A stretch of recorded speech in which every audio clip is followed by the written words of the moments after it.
So good afternoon. I'm Acting Deputy Chief Steve Barlow of the Calgary Police Service, Barlow, B-A-R-L-O-W. I'm going to take a moment here and read a prepared statement and then be open to any questions you might have.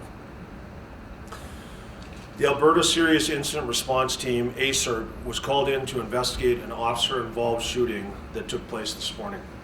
At approximately 6:30 a.m., June 26th, an officer responded to a call at 20th Avenue and 35th Street Southeast for a report of a suspicious person that was wandering in and out of several backyards. The officer encountered a woman in her 30s who first pepper sprayed her. A physical altercation then took place between the two, ending with the woman being shot. She was transported to hospital where she later succumbed to her injuries. The woman has been identified, but the next of kin have not been notified.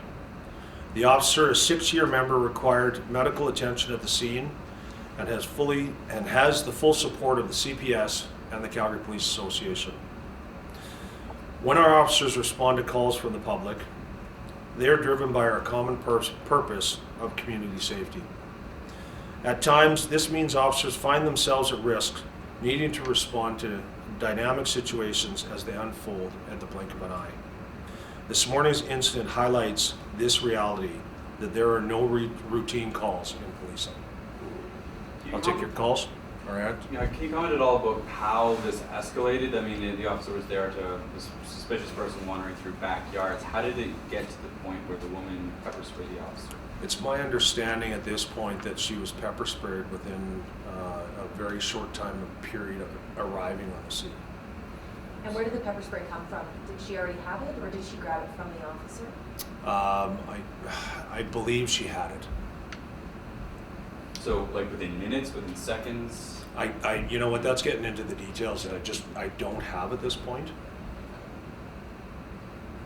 Does the individual know that it was a CPS officer that they were spraying?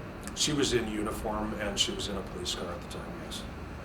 Did she attend on her own? Yes, she was there on her own. How's she doing now?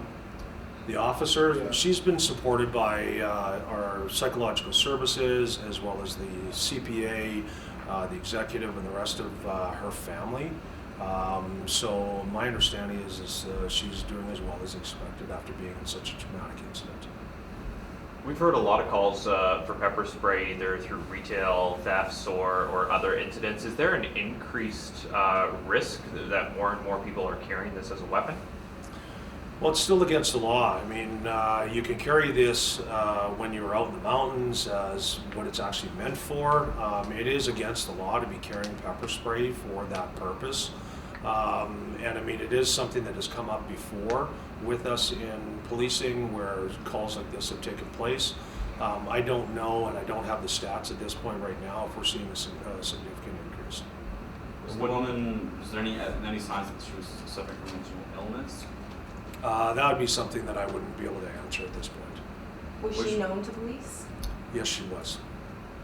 Can you expand a little bit on the last thing you said in terms of no regular calls? Because you see a lot of times when we do have these situations, the public will say, well, why couldn't they just do X, Y, and Z rather than coming into this ultimate, I guess, happening? So can you kind of just expand on maybe the complexity of some of these calls and why that's important to note? Because obviously you guys put it in the release and you stated it here. Well, as I say, there's no routine call. We have an officer who is attending a call that we believe is, I'm not going to call it mundane because they're not routine, but that somebody is wandering in and out of alleys and walkways. And we have over 35,000 calls like this a year when it comes to suspicious persons. And some of them will unfold very, very quickly, as this one did today, and end up in a horrible situation. Are drugs involved at all, do you know, at this time, or alcohol, or? That's part of the ASIRT investigation. I wouldn't be able to answer that question. And a lot of these, was she do you know why she was doing it? Was she homeless or? Again, it's we don't have the background on that. The situation, we're so early into the investigation, and again, that gets into the would be part of the ASIRT investigation. In a lot of these police officer-involved shootings, it's either someone using a vehicle as a weapon or having a firearm of some sort. Is there something that sticks out, the fact that this was a non-lethal weapon that was deployed, being it bear spray? In the sense of when you say non-lethal, the problem is that non-lethal when you're dealing with an officer who is carrying a firearm, and if they became incapacitated, then we don't know how that's going to turn on us. And so we train our officers to deal with these situations, and I can only commend her on how she handled this situation. It's a horrible outcome. No officer ever comes to work in a day and wants to or is planning to be in a situation like this, but it is something that they have to react to and train for. Do you know how many times the officer shot? I don't have that. Twice. I don't have those details. That's good. Good. Thank you. very much. Thank you.